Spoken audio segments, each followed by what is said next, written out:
লক্ষ্মীপুরে উস্কানিমূলক বক্তব্য দিয়ে নৈরাজ্য ও অস্থিতিশীল পরিস্থিতি তৈরির চেষ্টার প্রতিবাদে বিক্ষোভ মিছিল করেছে ছাত্রদল।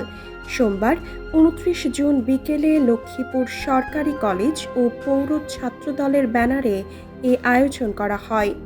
এদিকে মিছিল থেকে তুমিও জানো আমিও জানি, জামাত শিবির পাকিস্তানি, ছাত্রলীগের কালো হাত ভেঙে দাও গুড়িয়ে দাও, সন্ত্রাসীদের কালো হাত ভেঙে দাও গুড়িয়ে দাও সহ জামাত শিবির ও আওয়ামী লীগ ছাত্রলীগের বিরুদ্ধে বিভিন্ন স্লোগান দেয় নেতাকর্মীরা।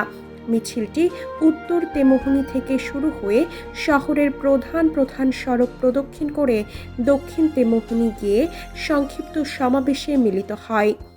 লক্ষ্মীপুর সরকারি কলেজ ছাত্রদলের সাধারণ সম্পাদক বাহাদুর হোসেন নোবেলের সঞ্চালনায় এ সময় বক্তব্য রাখেন লক্ষ্মীপুর জেলা ছাত্রদলের যুগ্ম আহ্বায়ক আকবর হোসেন মুন্না, শাহবাজ মাহমুদ চৌধুরী জিদান, লক্ষ্মীপুর সরকারি কলেজ ছাত্রদলের সভাপতি ইসমাইল হোসেন রনি, লক্ষ্মীপুর পৌর ছাত্রদলের সিনিয়র যুগ্ম আহ্বায়ক আরমান হোসেন কিরণ, সদস্য সচিব ইয়াসিন বাবলু, সদর পূর্ব উপজেলা ছাত্রদলের সদস্য সচিব বায়েজিদ হোসেন ও সদর পশ্চিম ছাত্রদলের সদস্য সচিব মিজানুর রহমান মিজান প্রমুখ।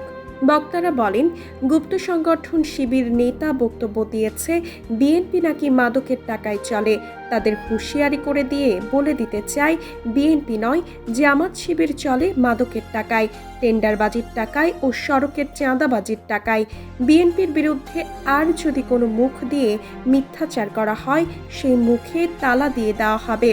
তারা আরও বলেন, আমরা কোনো রক্তচক্ষুকে ভয় পাই না, আমরা গুপ্ত ছিলাম না। বিগত স্বৈরাচারের বিরুদ্ধে আমরা আন্দোলন করেছি। বিএনপি একটি গণতান্ত্রিক দল, তাই জামাত শিবিরের অপপ্রচার আমরা গণতান্ত্রিকভাবে জবাব দেব।